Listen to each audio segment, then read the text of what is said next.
మనం చూస్తూ ఉన్నాం. రేషన్ బియ్యం అంటానండి ఇప్పుడు కొత్తగా కనిపిస్తూ ఉందా రేషన్ బియ్యం అని చెప్పి. ఇప్పుడు నాకు నిజంగా ఆశ్చర్యం అనిపిస్తుంది ఆ రేషన్ బియ్యం కథలీలు చెప్తా ఉన్నప్పుడు. ప్రభుత్వంలో ఎవరున్నారు అని, ప్రభుత్వంలో మనం ఉన్నామా, ప్రభుత్వంలో వాళ్ళు ఉన్నారా అని నాకు అర్థం కాల. 7 నెలలు అయిపోయింది, దాదాపుగా 6.5 నెల అయిపోయింది వాళ్ళ ప్రభుత్వం వచ్చి. 6.5 నెల 7 నెలలు అవుతా ఉంది వాళ్ళ ప్రభుత్వం వచ్చింది.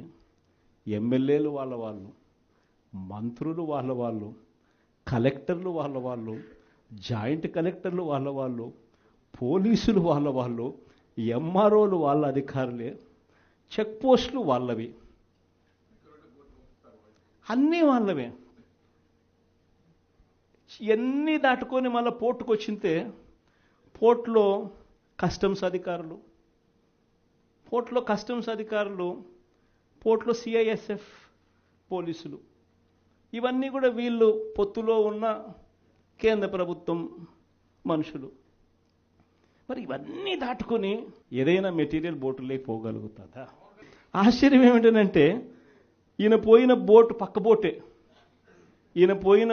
పక్క బోటే ఫైనాన్స్ మినిస్టర్, ప్రస్తుత ఫైనాన్స్ మినిస్టర్ పయ్యావుల కేశవ్ వాళ్ళ సొంత వియ్యంకుడిది, శ్రీనివాసరావు గారిని సొంత వియ్యంకుడిది, పట్టాభి రైస్ ఎక్స్పోర్ట్స్. ఆయన ఎక్స్పోర్ట్ చేస్తాడు పక్కన, అదే పోర్ట్లోనే పక్కన. అడిగిపోడు దీంట్లోకి వచ్చి మాట్లాడతాడు. నాకు ఆశ్చర్యం అనిపించింది, అసలు ఏందిరా నాయన ఇది, ఎవరు ప్రభుత్వంలో ఉన్నాము, ఎవడు చేస్తూ ఉన్నాడు అని చెప్పి. వైఎస్ఆర్సీపీలో మన కార్యకర్తలు మనోళ్ళందరూ వ్యవస్థీకృత నేరాలంట. అసలు వ్యవస్థీకృత నేరాలు చేస్తూ ఉండేది ఎవరు? చేస్తూ ఉండేది వాళ్ళు, చేసింది వాళ్ళు, మన మీద ఏళ్ళెత్తి చూపిస్తూ ఉండరు. నిజంగా ఇవన్నీ చూసినప్పుడే అసలు ఎందుకు జరుగుతూ ఉన్నాయి ఇవన్నీ అని చెప్పి చూస్తే, రైస్ ఎక్స్పోర్ట్స్లో ఆంధ్ర రాష్ట్రం, ధాన్యం ఎక్స్పోర్ట్, బియ్యం ఎక్స్పోర్ట్స్లో ఆంధ్ర రాష్ట్రం నెంబర్ 1గా ఇప్పుడు నుంచి కాదు, దశాబ్దాలుగా మనమే నెంబర్ 1. తెలంగాణ నుంచి బియ్యం మన దగ్గరికే వస్తుంది, ఆంధ్ర నుంచి రైతులు పండించిన బియ్యాన్ని ఇక్కడి నుంచి ఎక్స్పోర్ట్ చేస్తారు. అదే తప్పేం కాదు, ఎప్పటి నుంచో దశాబ్దాలుగా జరుగుతూ ఉంది. ఆంధ్రాలో రైస్ ఎక్స్పోర్ట్స్ నెంబర్ 1. అందులో ఈ పయ్యావుల కేశవ్ వాళ్ళ వియంకుడు, ఈ పట్టాభి రైట్ ఎక్స్పోర్ట్, ఈయన ఆంధ్రాలో నెంబర్ 1. ఇది నిజంగా ఇదే కొత్త ఏం కాదు.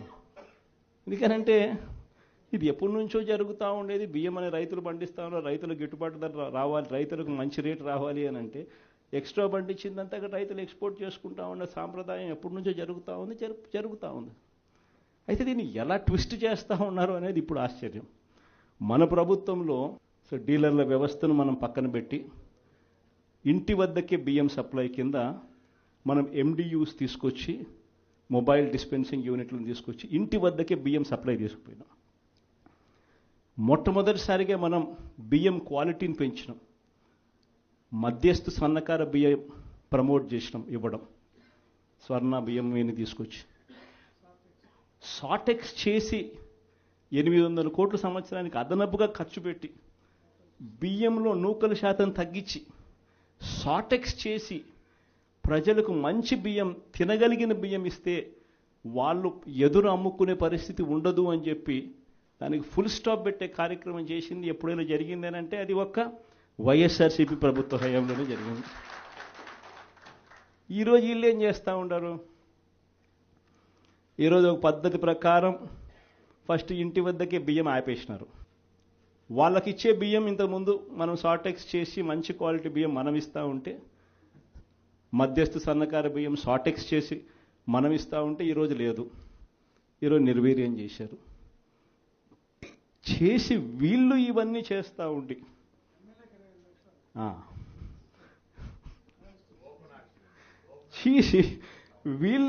చేస్తూ ఉండి వీళ్ళ తప్పిదాల వల్ల ప్రజలకు నాసిరకం బియ్యం సప్లై కావడం వల్ల, ప్రజలకు సరిగ్గా బియ్యం సప్లై చేయకపోవడం వల్ల ఇది రివర్స్.